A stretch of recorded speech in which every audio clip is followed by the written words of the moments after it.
Everybody's entitled to their own opinion. Compared to most other disc golf courses, it's not great. Some of the holes out there are just not what I would like to see on the Disc Golf Pro Tour. I never ever liked the 2021 layout. I thought it was honestly one of the worst courses on tour. It's definitely not the most challenging course. All in all, it's hard to see what a course used to be and then see what it turned into.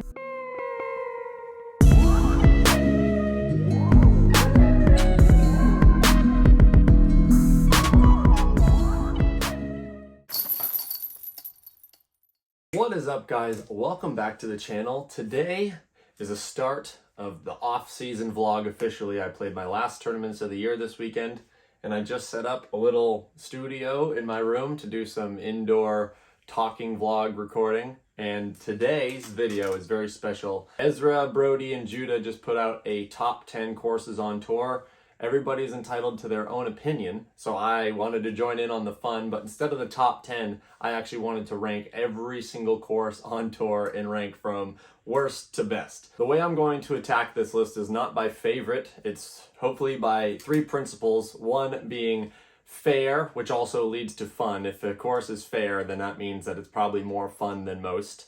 Challenging, which means that you have to really execute your shots down the stretch to pull off the win. It's not going to let you walk in for the victory. And then in the end, it'd be beauty, aesthetic, water features, all that stuff, mountains. As of course, we have a lot of courses in the mountains on tour, but let's get right to it. First of all, like I said, this is not the list of my favorite courses on tour. This is the ranking of how I think they rank best. So I have a different list of what are my personal favorites, but I think that these are just a straight up all around hard hitters on tour. Now there are a couple courses on tour that I'm not going to include in this list, and that is Bailey, Colorado match play because I unfortunately didn't qualify. Nevin Park, the Disc Golf Pro Tour Championship, because I unfortunately didn't qualify, so double bummer there. And I also didn't go to Europe, so we're not going to include the PCS Sula courses or the Beast at Nokia.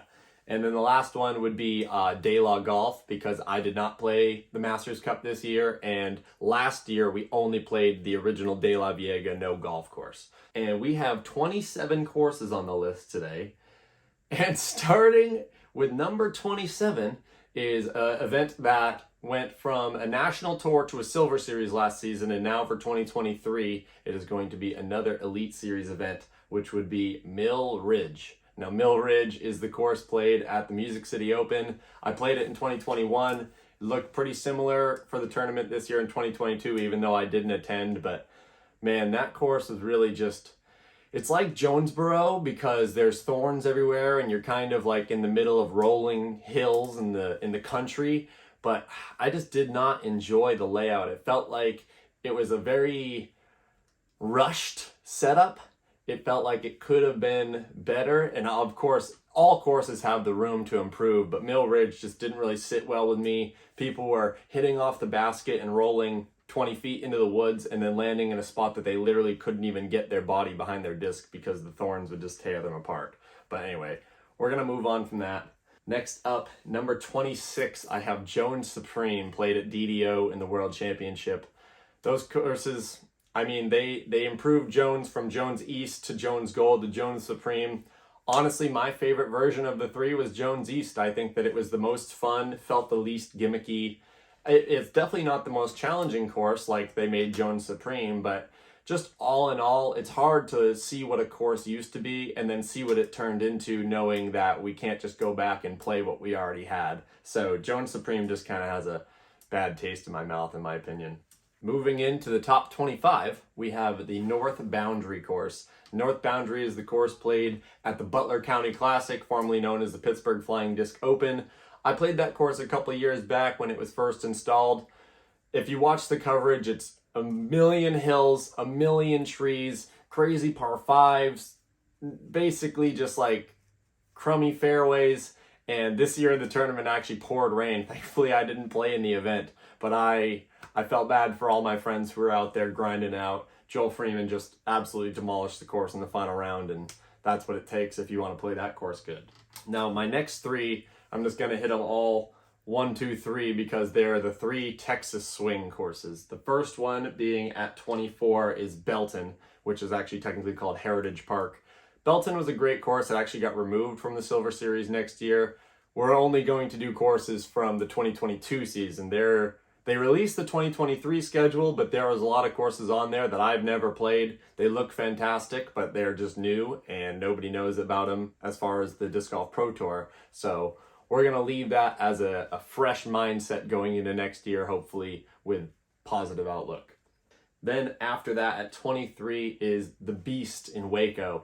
The Beast at WACO is actually one of the better combos of open and woods golf. But the problem I have is the course has been on tour for like 6 years now, and the only thing that they've managed to change on the entire course are the pars, because Paul McBeth just destroyed the course. And I don't know, just kind of never played good there. It's really nothing personal. I think that it offers great challenge. It's just a matter of like a couple of those holes in the woods just feel too gimmicky and not a defined enough line. And honestly, just like not that much fun in the Texas wind in March. Unfortunately, I have my birthday in WACO every year too, but whatever. The best of the 3 Texas courses is going to be the Thorn, formerly known as Dogwood. They took the Lindsay Park combo course and added a couple holes from Dogwood. Unfortunately, the ratio of Dogwood from the 2021 Texas States was very diminished compared to the open park style course. It's the one with hole 1s on the ginormous rock pyramid. So you basically start with, first of all, a death putt and then maybe a 4 putt if you are unlucky enough and get a bad roll. It's just, it just really takes it out of you right on the first hole of the tournament.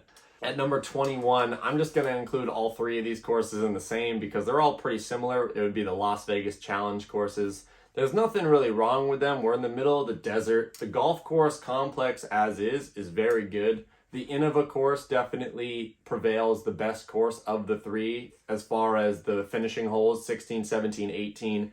As you saw, Gannon had a lead going into it this year. Drive was perfect, but then the upshot just slipped long OB, and that's what led to the playoff. And those are the type of things that I'm talking about when I'm talking about the challenge of the course, making you earn the win, making it so you can't just walk yourself right into the victory. Now we're cracking into the top 20, and 20th on the list would be the Tom Brown course for the Open at Tallahassee Silver Series. I don't know if the Open at Tallahassee is on the schedule next year. I don't think it is. But that course, for just being a random park course in the middle of Tallahassee, I think it's a great combination. It's got wooded golf, open golf, couple holes with some OB, couple gaps that'll make you really, really nervous coming down the stretch. And Albert actually showed us how to play that course pretty dang well. He took that one down in April, and congrats to him. Moving more towards the courses you're probably going to be more familiar with. 19th, I have Lake Eureka. I mean, honestly, it's not that I don't think it can facilitate a fantastic event. It's not that it can't create good drama, but in my opinion, just so many of the facets of Lake Eureka that make the course challenging, being baseball fences, the rope, I mean, I don't even know. Some of the holes out there are just, hole 5, the baseball field hole, is just not what I would like to see on the Disc Golf Pro Tour, throwing literally just into an open space, but the landing zone is defined by the baseball field and then a rope right behind the basket. It's just, that's all I need to see. And then the next hole, you got to walk the entire length of the par 4 you're about to play to get to the tee pad, and those things, they just don't do well in my book. Lake Eureka, never been a huge fan. 18th is the original De La Viega. A lot of people have mixed feelings about De La. When I played it in 2021, we still played like 24 holes with a little bit of crisscross. I do believe this year for the tournament, they changed it to an 18-hole layout, which actually finished the round on top of the world the way it should be. And I respect them for that change. I was saying it when I was there that if they would just make this course 18 holes, it would be a much better event, much better just flow of the course rather than trying to freaking butt heads throwing into each other on crossing fairways. So as good of De La of a course it is, I mean, it's got a lot of history. I'm putting it at 18th. Getting closer to the golf courses, I didn't want to put the golf courses too far away from each other because I felt that was a little unfair. But the next one on my list would be Swenson Park for the OTB Open at 17th. Swenson Park offers a great mix of the challenge. Like I said, they have so much water hazards out there. Really makes you put it out over the water. There are safe options, but the safe option isn't really the option you want to take, because then that leads to you being out of position. So it's a very long course. It really tests your roller game, in my opinion, but that's only if the wind is down, which this year it was pretty dang windy. Coming down the stretch of that course, I mean, like I said, you really have to put your disc in position and trust it out over the out of bounds on the long par 4s and 5s. And that's just a course that it didn't really wow me, but I do respect it for how much challenge it brings to the players. Next up, another golf course. I have Emporia Country Club ranked at 16th. Now, Emporia Country Club, from my point of view, is one of the better golf course designed disc golf courses, because they don't use the length of the course. They mostly use par 3s, not these crazy long, unreachable 1,500-foot holes, but instead they give you a precise landing zone, because it is going to be windy out there. So even though it's a 400-foot shot, you might practice with a tailwind, but then when you step up to the tournament, it's a ripping headwind. Those easy 400-foot hyzers now become a pretty challenging thought process on the tee. And that's what I've always liked about the Emporia Country Club. I'm not going to lie, some of their recent changes they made, like this year at DDO, I didn't love. I felt like they improved on those at Worlds. So Emporia Country Club, for me, for a golf course, it's good. Compared to most other disc golf courses, it's not great. Next on the list at 15th, another course with a lot of stringed OB and a lot of water, is Winthrop Gold, the USDGC. Now, this year, they changed some of the holes. They got rid of 3 and 4 as separate holes and made them the same, and they added that wooded tunnel shot again. Winthrop's always doing things the best they can to make the event more challenging, more dramatic, all those things. But it doesn't matter really what they change, because the final stretch of Winthrop of, I would say 15 through 18, that is what I call a championship stretch. 1 stroke, 2 stroke, 3 strokes, it doesn't matter. You are not safe on Winthrop with a lead until you tap out on hole 18. And Gannon showed that. He was losing going into the last couple holes, and he ended up taking the lead just because he was banging putts and nailing his lines, and that's really what it takes. And everybody knows hole 17 at Winthrop if you play disc golf, and I've faced that shot many, many times, but I've never faced it with a lead or chasing the lead. And I'm eager for the opportunity if I ever find myself in that position, but that is a course, even though it has gimmicky OB and stroke and distance rules, it's a matter of it creates drama every single time, no matter how the field is playing, no matter what the scores on the scoreboard are. Winthrop will always bring a dramatic finish. In 14th, I have the Disc Side of Heaven at Jonesboro. Now, I mentioned the Music City Open course, Mill Ridge, to be pretty similar to the Disc Side of Heaven. But in my opinion, Disc Side of Heaven is just a way, way better version of that, because Jonesboro, I look at it as a course that, yes, it might be wide open, but it does have thick rough where it needs to be. I don't think it's in any spots where I'm like, oh, I can't believe they put a huge thorn bush there. Like, if I throw it in the rough, I feel like it deserves to be in the rough.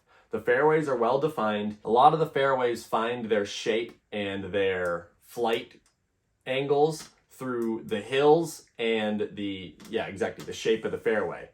It might only be a 500-foot par 4, but on the first shot, you got to throw a hyzer spike, and the second shot, you got to throw a hyzer forehand. So it's basically a Z shape on the hole. And for being a wide open course, I think that Jonesboro is a good example of how to make the best of what you have, along with a couple of great holes like hole 14, the big downhill bomber, the tilt baby hole.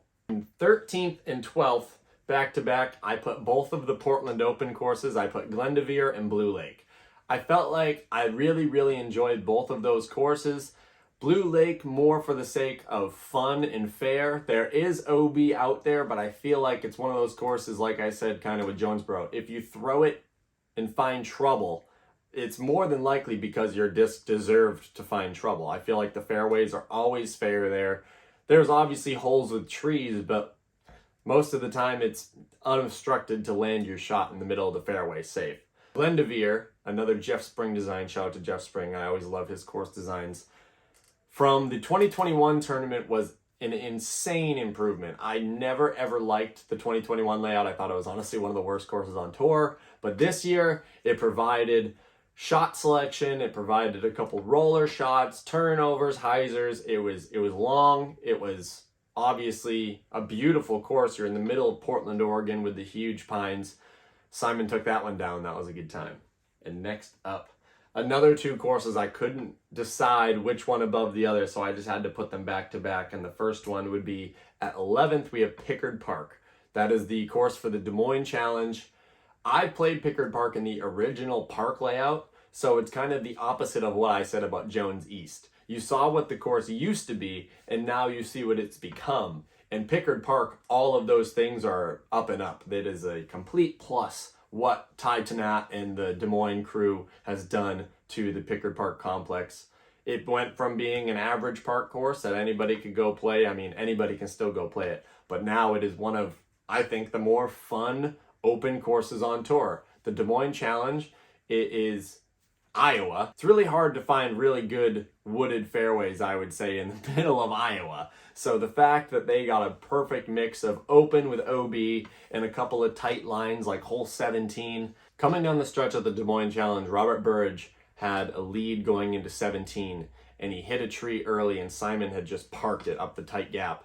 And that's kind of what I'm talking about, where even though it's a wide open course and hole 18 basically is a pretty wide open par 5, the fact that they lead you into hole 18 with a tight wooded shot that's not really that far, a shot that basically says if you hit your gap and your angle, you're going to at least get a birdie putt. Those types of pressure shots are something that I think are very underappreciated on tour, which leads us to our next pick, being the Preserve at number 10, opening our top 10. The Preserve, very similar to Pickard, except I think a little less rolling hills, definitely less OB, maybe a couple more water shots, but overall the Preserve is a great complex. It has beauty, it has fun shots, it has hard shots. Couple holes a little too easy, but the property is so massive that Cale knows what he has to do in order for us to get from point A to point B. There's a couple signature holes on the course that are completely opposite sides of the property, and you got to connect the dots somewhere, because there's no way we're not going to play hole 8, the water carry, and there's no way we're not going to play hole 10, the shot over the rock wall or the stone wall. So Cale's out there doing the best with the hand he's been dealt, and I respect him for that so much. He allows us to park on the course. Any course that allows van camping, this doesn't go into the part of the list because the Preserve is one of my favorite spots to park all year. The Preserve lands itself at number 10 next to Pickard because of what I just said about Pickard. Hole 17 at the Preserve is a 250-foot putter shot. There is not a single tree in the middle of the fairway. If you throw it and hit your gap, you're going to be up by the basket. Now, there is OB behind it, but still, it's the principle of there is no luck involved. Hit your shot, execute it. Say you have a one-stroke lead. If you hit your shot, then you keep that one-stroke lead. Now, then leading into a dramatic hole 18, a huge bomb off the tee, and then a water carry, a double water carry essentially. And those are the things that I'm talking about. The Preserve and Pickard Park had a little bit more to offer, maybe on like the elevation tab or the beauty tab, because I think they're both, Midwest properties. I think that they'd find themselves higher up, but I think that 10th and 11 is pretty respectable considering the next courses that are in the lineup. At number 9 in our list, we have Milo McIver. Now, I know in the tournament they play 2 separate courses at Milo, Milo East and Milo West. I actually skipped the Beaver State Fling this year to go home and play the Brewster Ridge Open. However, I did play Milo McIver last year in the non-tournament layout, and I played essentially all of the holes they play in the tournament because it's a 27-hole course, but that doesn't mean that I know the courses exactly, so I'm just going at them as a whole. And I already said it about Glendoveer. You're in the beautiful forest of Portland, Oregon. I love Oregon. It's one of the best spots on tour. Milo has the combination of the elevation, the fun shots, the beauty, the challenge with some OB and some island greens. And honestly, one of my favorite battles of all time is Seppo versus Eagle at the 2019 Beaver State Fling. If you've never checked that one out, you definitely should. And maybe that'll make you like Milo a little bit more. Next up at number 8, we have another Silver Series course, Harmony Bends. Harmony Bends, the John Houck design. I first played it with Simon back in 2020. We just went back to it this year in the grueling humidity of the Midwest. It's a great course. Unfortunately, it's on a flood zone, but I don't want to judge it for that. I want to judge it for the fairways and the golf that it offers. A couple of the holes out there are great. The only thing I don't like is that they have these tournament pins, which are the gold pins. I don't think that every single hole on the entire course requires a gold pin. I think that a couple of them are fine where they are because they're visible from the fairway, and the gold pins just kind of tuck them away in a less accessible spot. It doesn't make it any worse. It's just something that I would like to see personally. Number 7, we have Idlewild. Now, Idlewild, another course, perfect mix, open and woods. There's a couple wide open shots, and then there's wooded shots that are tighter than any gap we have on tour. The only thing that I think bites Idlewild out of it, the slippery tee pads aren't the best. I mean, obviously slippery when wet, let me say that first. But those weird golf greens, I like the idea. They have the little bricks that surround them, but they just have no cushion. So they're asking us to hit a little small island, and when we do hit it, it just has nothing to catch it. So you either kind of get lucky and slide into the bricks, or you're probably going to skip off and end up OB and be taking a par. And that's basically what I did because I didn't play my best at Idlewild. Overall, great course. A lot of different shots, different angles, good disc selection. Only really a couple holes that you need a distance driver, and that's something that me personally I like. Number 6, we have the Toboggan course from the Great Lakes Open. The Toboggan course, when I played it in 2020, would have been way down on this list. However, Nate Heinold and his team have done incredible things to that course. Just the stretch, the new stretch of I think 5 through 11 or 5 through 10, those holes absolutely changed the course. I'm a big fan.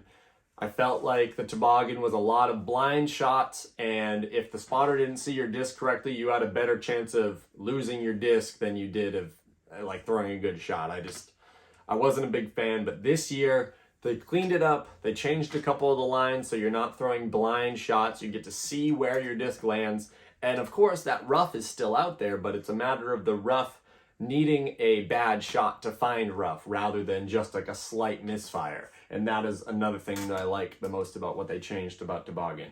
And just hole 5 alone at Toboggan is one of the best holes on tour. Now, we have the top 5. The top 5 bring, like I said, the best challenge, the best fairness and fun, which I think that means that the fairways are well defined and it's not fluky and there's not weird OB. And then the last thing is just aesthetic. I mean, I would say that number 5 on the list here is probably the only one without the aesthetic. It's just the Midwest can only bring you so much beauty. Number 5 on the list is Northwood Black. Northwood Black, quite the conversation starter when it first came to tour. I mean, people were out there raging. It definitely made Paul Macbeth's blood boil the first time we played Ledgestone in 2021 out there on Northwood Black. And that was just a perfect example of literally it can happen to anybody. That is just one of those courses that if you're not fully engaged from hole 1 all the way to hole 18, you will get eaten alive. I actually managed to shoot back-to-back even par rounds on that course, and I was multiple strokes over par going into the last final stretch. So the fact that I was able to pull off a couple of even par rounds and be insanely happy about it, that goes to show how hard the course is, and I'm sure I don't need to say it much. If you know what the course is like, you've seen it already. The reason it's at 5th and not quite cracking any higher is because it just doesn't have any of the beauty that the top 4 have. Whether it be a water feature or more grass or scenery, anything like that. It's just, it's clean cut fairways. In my opinion, there's barely any holes of trees in the middle of the fairway, and that's why I like it so much. Yes, it's long. Yes, it's grueling. Yes, the rough is awful, but I feel like it is pretty manageable to throw your shot down the fairway and not hit a tree, and that's what I like the most about it.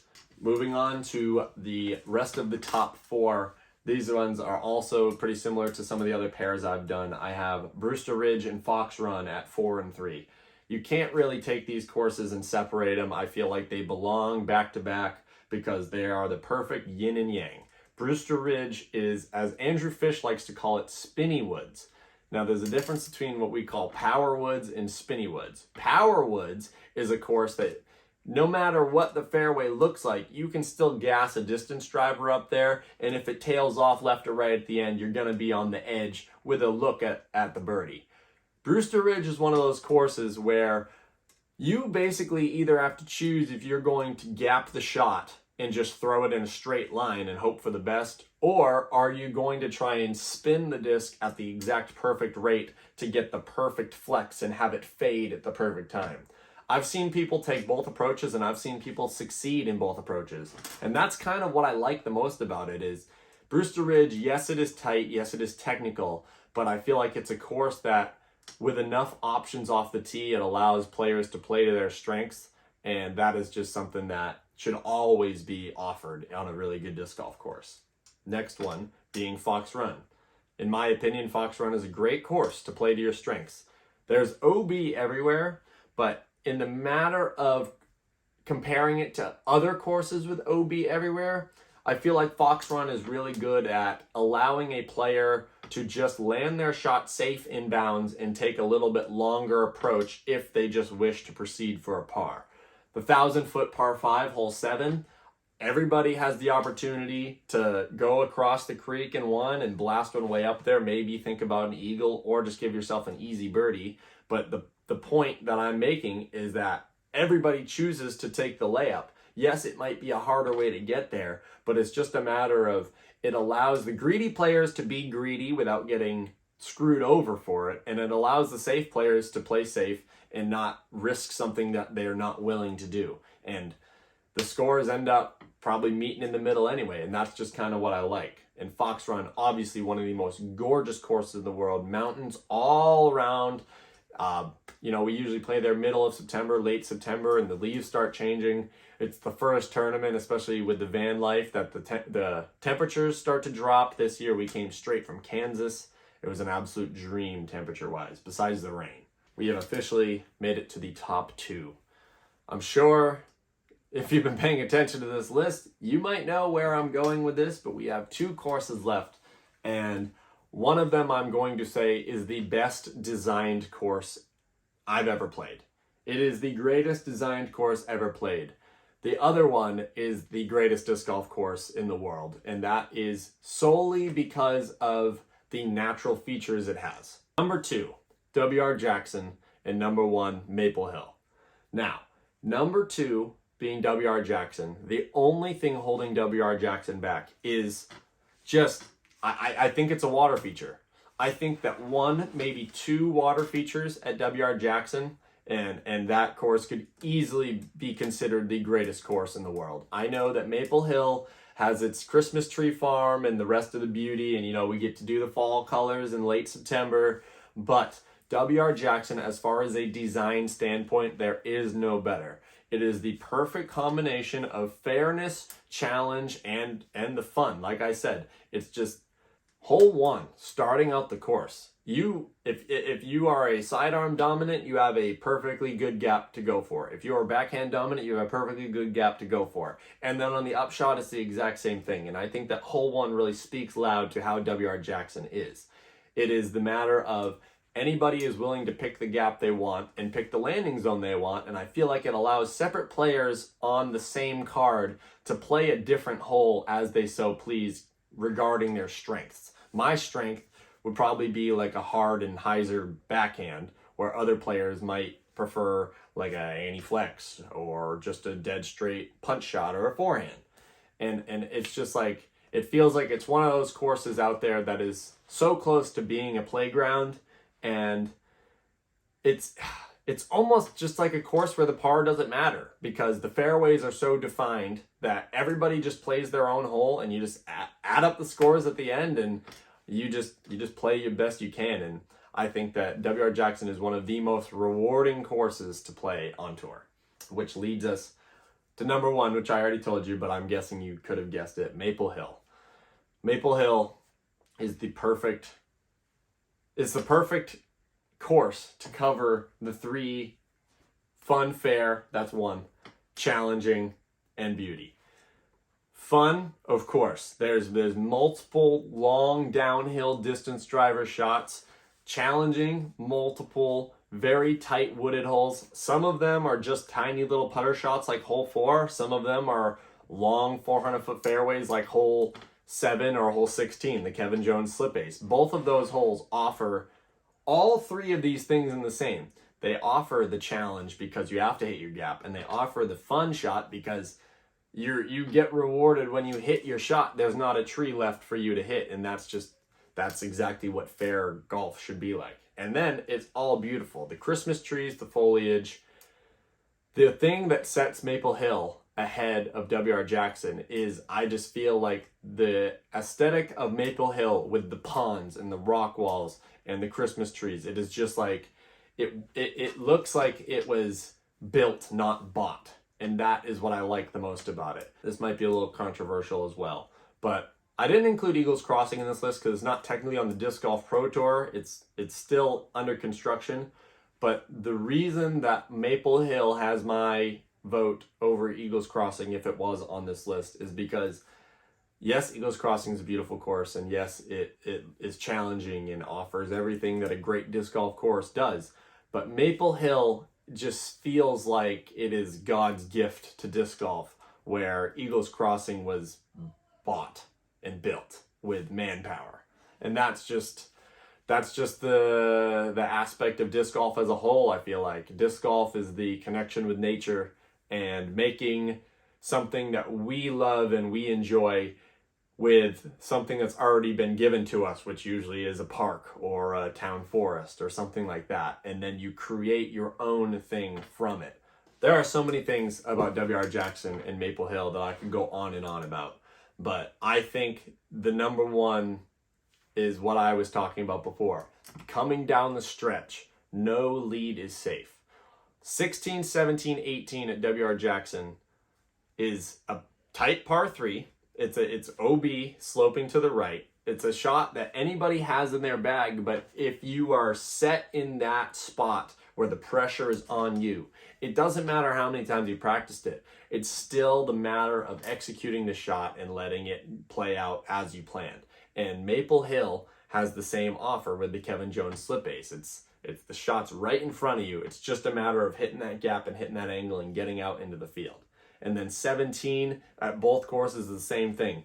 Super, super tight gap at WR Jackson. Maple Hill is a much wider gap, but you got to get up and over to a blind basket folding to the right, where at Maple they elevate it for the tournament. But then coming down the stretch, WR Jackson ends on a par 5 with a monster tee shot over the valley. Maple Hill has the iconic island green, where unfortunately we saw Corey fold to Simon's amazing chase card round.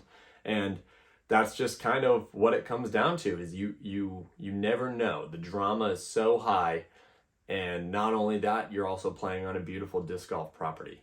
And that is why WR Jackson, number 2, Maple Hill, number 1. I have been very eager to make this video for a while. I actually do have a list of the courses, like I said, of my favorite. These are the ones I consider the best courses on tour. Let me know in the comments below if you guys like this video, and if you'd like to see my list of top 25 favorite courses on tour and not on tour, all around the country, all the courses I've played.